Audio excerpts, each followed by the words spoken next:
Welcome दोस्तों, learn better channel में आपका स्वागत है। अगर आप पहली बार मेरी वीडियोस देख रहे हो तो चैनल को सब्सक्राइब कर दो और साथ वाला बेल आइकन प्रेस कर दो ताकि आने वाली वीडियोस आपको पता चल जाए। लास्ट वीडियो में हमने एक्सेल के कुछ बेसिक्स देखे थे। आज हम कुछ टिप्स देखेंगे जिनको सीख के आप कुछ एक्सेल के 50% एक्सपर्ट बन जाओगे। तो शुरू करते हैं।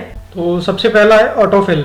तो ऑटोफिल क्या होता है कि हमारे नंबर जो है अपने आप ऑटोफिल हो जाए। मान लो हमारे पास एक लिस्ट है, हमने सीरियल नंबर्स देने हैं और यहाँ तो 5 ही नंबर हैं। मान लो हमारे पास थाउजेंड्स की लिस्ट है तो हमने सीरियल नंबर देने हैं 1 to 1000। तो यहाँ पे क्या करते हैं हम ऑटोफिल के लिए सीरीज़ की टाइप देते हैं कि कैसी सीरीज़ होगी, 1 2 वाली सीरीज़ है या जैसे भी सीरीज़ है। तो उसको सारी की सीरीज़ को सिलेक्ट करके हम जाते हैं फिल पे जाके फिल पे करते हैं सीरीज़ और सीरीज में जाके करते हैं कॉलम्स में लीनियर लिस्ट होगी और स्टेप वैल्यू है 1। तो ओके कर देंगे तो अपने आप हमारी सीरीज में फिल हो जाएगी। इसे बोलते हैं ऑटो फिल। हम यहाँ पे किसी भी तरह की सीरीज दे सकते हैं, बस उसका पैटर्न होना चाहिए। फॉर एग्जांपल मुझे सारे ऑड नंबर चाहिए तो 1 3 5 7 9। तो ऐसी सीरीज चाहिए अगर मुझे, तो मैं सीरीज के स्टार्टिंग के 1-2 नंबर देके जहाँ भी जितनी भी लिस्ट मुझे लंबी चाहिए उतने ही कॉलम सेलेक्ट करूँगा, फिल पे जाऊंगा सीरीज, तो सीरीज में कॉलम करके लीनियर करके ओके कर दूंगा तो अपने आप मुझे ऑड नंबर की सीरीज मिल जाएगी। तो ऐसे ऑटोफिल में हम कैसी भी जो वैल्यूज़ हैं वो ऑटोफिल करवा सकते हैं, बस उसका एक पैटर्न होना चाहिए। तो सेकंड है हमारे पास फिल्टर। फॉर एग्जांपल मुझे यहाँ पे फिल्टर यूज़ करना है तो मैं क्या करूँगा, इस कॉलम को सिलेक्ट करके या किसी भी कॉलम पे जाके टेबल में डेटा पे जाऊँगा फिल्टर, तो अपने आप ऊपर डेटा फिल्टर लग जाएंगे हेडिंग में। तो इसमें क्या है कि मेरे पास स्टूडेंट्स हैं 6th क्लास के, 7th क्लास के, 8th क्लास के। तो अगर मुझे यहाँ पे खाली 6th क्लास के स्टूडेंट चाहिए तो मैं 6th क्लास को फिल्टर कर दूंगा यहाँ पे। तो मेरे पास यहाँ 6th 7th 8th क्लास के स्टूडेंट्स आ रहे हैं, मैं यहाँ अनटिक करके 6 के चाहिए तो मुझे 6 को सिलेक्ट करूँगा तो मेरे पास खाली 6th क्लास के स्टूडेंट्स ही आएंगे। अगर मुझे 7th के चाहिए तो मैं 7th का करूँगा तो ये स्टूडेंट आ जाएंगे मेरे पास 7th क्लास की। तो फिल्टर्स में क्या होता है कि अगर हमारे पास 1000 नंबर ऑफ रोज हैं तो ऐसे फिल्टर लगा के हम तो अपना जो स्पेसिफाइड रिजल्ट है हम निकाल सकते हैं। थर्ड है हमारे पास ड्रॉप डाउन लिस्ट। तो ड्रॉप डाउन लिस्ट में क्या होता है कि फॉर एग्जांपल हमारे जो स्कूल है हमारा जिसकी हम डेटा बना रहे हैं उसमें हमारे पास क्लास है 6 है, 7th है, 8th है, 9th है और 10th है। तो हम चाहते हैं कि क्लास में सिर्फ यही डेटा आए। अगर हम यहाँ पे क्लास में कुछ और भर देंगे, 0 नंबर ऑफ क्लास भर देंगे या 13 नंबर ऑफ क्लास भर देंगे तो ये एक्सेप्ट कर लेता है। मान लो हम चाहते हैं यहाँ पे क्लास में 6 to 10 तक की वैल्यूज आए तो हम क्लास में सिलेक्ट करेंगे, यहाँ से जाएंगे डेटा वैलिडेशन में सेटिंग्स में अलाउ करेंगे लिस्ट ऑफ नंबर्स अलाउ करेंगे और लिस्ट का सोर्स देना है हमने। तो लिस्ट का सोर्स यहाँ से हम लिस्ट सेलेक्ट करेंगे कि तो 6 से 10 तक का ही नंबर आए। तो ये करने के बाद हम ओके करेंगे और यहाँ से टिक करना है। यहाँ से ऑलरेडी टिक है बट यहाँ से अगर अनटिक है तो यहाँ पे टिक जरूर करना है इन सेल ड्रॉप डाउन। तो ओके करेंगे तो यहाँ पे एक वैल्यू का ड्रॉप डाउन आ जाएगा। यहाँ से हम वैल्यू सेलेक्ट कर सकते हैं कौन सी वैल्यू देनी है, तो हम 6 की कर सकते हैं।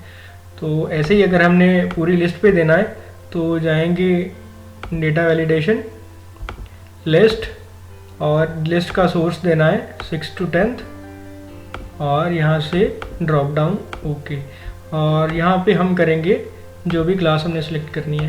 तो इसके बाद जब हम ये अप्लाई कर देंगे डेटा वैलिडेशन तो हम अगर यहाँ पे मैनुअली भी फिल करने की कोशिश करेंगे 13 तो ये एरर देगा कि यहाँ पे आपने जो वैल्यू दी है ये वैलिड नहीं है। फोर्थ है हमारे पास ऑटो फिट कॉलम विड्थ। इसमें क्या होता है कि फॉर एग्जांपल हमारे पास कुछ कॉलम्स हैं, किसी की विड्थ ज़्यादा है किसी की कम है, तो एक्सेल में ऑटो फिट कॉलम होता है। इसमें क्या करते हैं, मान लो हमने नंबर ऑफ स्टूडेंट्स की जो कॉलम है इसकी विड्थ सेम करनी है तो इसके लिए क्या करेंगे, हम कॉलम पे जाएंगे लास्ट में जहाँ पे कॉलम ख़त्म होता है। तो जब भी ऐसा एरो आ जाएगा तो यहाँ पे हम डबल क्लिक कर देंगे तो ये क्या करेगा, जितनी भी कंटेंट है उसके हिसाब से विड्थ को ऑटो फिट कर देगा। तो ऐसे ही सबको हम कर सकते हैं। अगर हमने पूरे के पूरे हमारे पास ज़्यादा कॉलम है, पूरे के पूरी लिस्ट को ही करना है तो यहाँ से सिलेक्ट करेंगे पूरे कॉलम्स और किसी भी कॉलम पे जाके डबल क्लिक करेंगे तो सारी विड्थ जो है वो अपने आप ऑटो फिट हो जाएंगी। इसके बाद है हमारे पास ट्रांसपोज। तो ट्रांसपोज क्या होता है कि जैसे हमारा एक्सेल है इसमें क्या होते हैं, नंबर ऑफ रोज है, नंबर ऑफ कॉलम्स है। तो ट्रांसपोज क्या करता है, ये इंटरचेंज कर देता है, कॉलम्स को रो में कन्वर्ट करता है, रोज को कॉलम्स में कन्वर्ट कर देता है। जैसे हमारे पास ये टेबल है तो हम क्या करेंगे, ये सिलेक्ट करेंगे और इसको कॉपी करेंगे।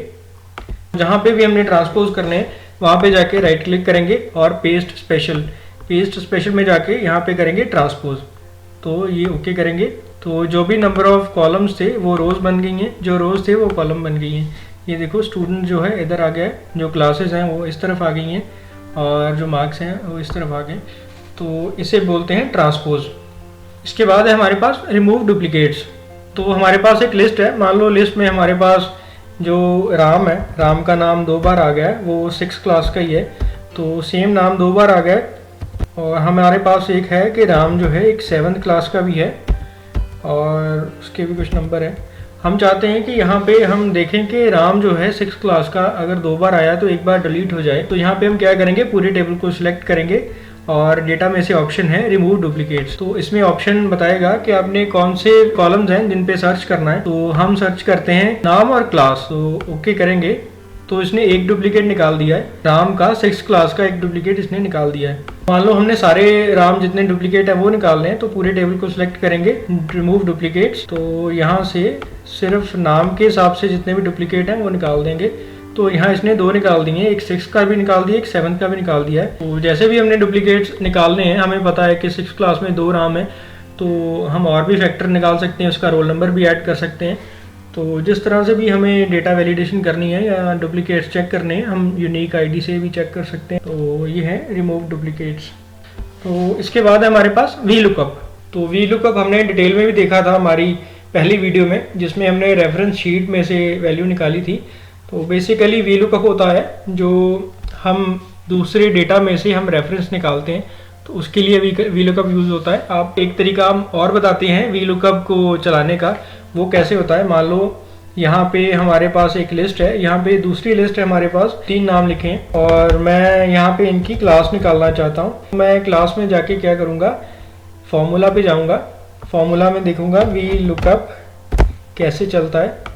तो ऑल फार्मूला में से वी लुकअप सर्च करेंगे, वी लुकअप आ गया। वी लुकअप पे डबल क्लिक करेंगे तो इसके 4 पैरामीटर्स होते हैं। पहला है कि आपने कौन सी वैल्यू को जो है चेक करना है, कौन सी वैल्यू को सर्च करना है। तो हमने करना है राम की वैल्यू को सर्च। टेबल एरे कौन सा होना चाहिए, तो टेबल एरे के लिए हम यहाँ से बता देते हैं कि यहाँ से लेके हमने यहाँ तक सर्च करना है। इसके बाद हमने देखना है column index number, column index number कितना होना चाहिए। तो जो हमने एरे सेलेक्ट किया है ये 1, ये है 2। तो हमें मान लो ये क्लास चाहिए, तो class second number of column है, तो हम यहाँ पे 2 दे देंगे। फिर है रेंज लुकअप। तो रेंज लुकअप में हम देते हैं ट्रू या फॉल्स। अगर हम यहाँ पे फॉल्स देंगे तो इसका मतलब है ये जो हमारी वैल्यू सर्च हो रही है इसको एग्जैक्ट वैल्यू सर्च कराए। अगर राम की RAM की वैल्यू है तभी सर्च करा के हमें रिजल्ट दे, अदरवाइज रिजल्ट ना दे। अगर हम यहाँ पे कर देंगे ट्रू तो ये क्लोजेस्ट मैच होगा जो वो भी रिजल्ट दे सकता है। तो हम यहाँ पे करेंगे फॉल्स, एग्जैक्ट रिजल्ट मिले। तो यहाँ पे हम ओके करेंगे। तो इसने हमें रेफरेंस उठा के दे दिया कि राम की जो क्लास है वो 6 है, तो राम 6 नंबर क्लास पे आ गया। तो ऐसे ही हम ये वाला फार्मूला जो है नीचे भी Ctrl+C करके यहाँ पे हम दोनों को सिलेक्ट करके पेस्ट कर सकते हैं। तो ये भी फार्मूला अप्लाई डायरेक्ट इन पे भी हो जाएगा। शाम की जो है वो 7th क्लास है, टॉम की जो है वो 6th क्लास है। तो ये बहुत ही इफेक्टिव टूल है जिसमें हम किसी भी डेटा की जो है रेफरेंस निकाल के काम कर सकते हैं। इसके बाद है हमारे पास paste special values. For example यहाँ पे मेरे पास कोई वैल्यू है जो मैंने फॉर्मूला लगा के निकाली है। मैं निकाल देता हूँ फॉर्मूला, यहाँ पे रेफरेंस निकाल के इस कॉलम का डिवाइड बाय 100।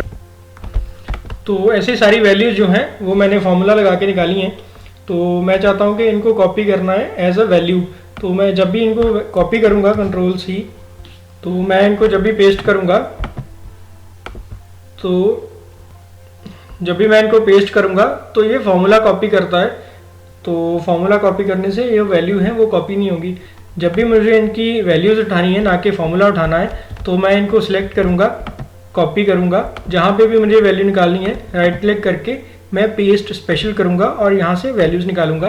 तो ये फॉर्मूला नहीं, डायरेक्ट जो फॉर्मूले में ऐसे वैल्यू निकल के आ रही है वो कॉपी पेस्ट करेगा। यहाँ पे पेस्ट करूँगा तो ये कॉपी पेस्ट हुई वैल्यूज़। नेक्स्ट है हमारे पास इफ़ कंडीशन। तो मान लो मुझे यहाँ पे निकालना है पास या फेल है, तो यहाँ पे सिलेक्ट करके मैं फॉर्मूला अप्लाई करूँगा, इफ़ का फॉर्मूला अप्लाई करूँगा। तो जो इफ़ का फॉर्मूला है मैं सर्च करूँगा यहाँ से इफ़ का फॉर्मूला है। तो इसमें लॉजिकल टेस्ट क्या देना है, मान लो हमारे पास जो पासिंग मार्क्स हैं वो 33 हैं, तो मैं चेक करूँगा कि ये वाली वैल्यू जो है अगर तो ये ग्रेटर देन 33 है, मान लो हम कहते हैं ग्रेटर देन 32 है, तो अगर वैल्यू आ जाए ट्रू, अगर ग्रेटर देन 32 है तो हम देंगे यहाँ पे पास, अगर नहीं है तो हम देंगे फेल।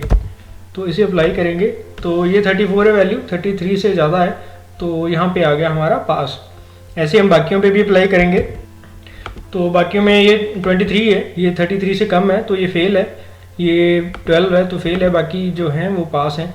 तो इसे बोलते हैं इफ़ कंडीशन। तो नेक्स्ट है हमारे पास गोल सीक। तो मान लो हमारे पास एक लिस्ट है, हमारे पास आइटम्स हैं, ग्रॉसरी है, गारमेंट्स हैं, पेट्रोल है और मिसलेनियस है और उसका टोटल है। हमें पता है कि हमारा जो बजट है, हमें मान लो पता है ग्रॉसरीज में हम 20 रुपीज़ की जो कॉस्ट है वो आती है, गारमेंट्स में 50 रुपीज़ की कॉस्ट आती है, पेट्रोल में 20 रुपीज़ की कॉस्ट आती है। तो मिसलेनियस में कितनी कॉस्ट आए ताकि हमारा जो बजट है वो 100 हो जाए, तो इसके लिए हम चलाते हैं गोल सीक। गोल सीक कैसे चलाते हैं, यहाँ पे इस कॉलम को सिलेक्ट करेंगे और जाएंगे डेटा में करेंगे व्हाट इफ़ एनालिसिस और इसमें है गोल सीक। गोल सीक में जाके हमने सेट सेल वैल्यू करनी है। तो हमें पता है कि कौन से सेल की वैल्यू हमने सेट करनी है। तो टोटल की वैल्यू हमने सेट करनी है, कितनी वैल्यू सेट करनी है 100, और किसे चेंज कर सकते हैं हम, और चेंज हम मान लो करेंगे मिसलेनियस को। तो ओके करेंगे तो ये अपने आप वैल्यू जो है मिसलेनियस में दे देगा कि आप मिसलेनियस में इतनी वैल्यू डालो और आपका बजट जो है वो 100 तक रहेगा। मान लो यहाँ पे हम चेंज भी करते हैं, ग्रॉसरी हमारे पास 15 हो जाती है, ग्रॉसरी 15 हो जाती है, गारमेंट्स जो है वो हमारा 25 हो जाता है, पेट्रोल जो हमारा है वो हो जाता है 37 हो जाता है। तो इसके बाद हम अगर मिसलेनियस में गोल सीक करेंगे तो गोल सीक करने के इसकी वैल्यू अगर हमने 100 करनी है बाय चेंजिंग मिसलेनियस वैल्यू, तो ये अपने आप इसको 23 कर देगा, हमें कोई कैलकुलेट नहीं करना पड़ा, हमारा बजट सेम का सेम रहा। तो इसे बोलते हैं गोल सीक। तो आज के लिए ये हैं हमारे एक्सेल के 10 टूल्स जिन्हें यूज़ करके हम एक्सेल के एक्सपर्ट बन सकते हैं। नेक्स्ट वीडियो में हम अगले टूल्स देखेंगे कि और कौन कौन से फीचर्स हैं जिनको यूज़ करके हम अपने डेली रूटीन के काम को ईजी बना सकते हैं। होप आपको ये वीडियो अच्छी लगी हो। Thank you very much. तो चैनल को सब्सक्राइब कर दो, बेल आइकन को प्रेस कर दो ताकि नेक्स्ट वीडियोस आपको पता चल जाए। Thank you very much.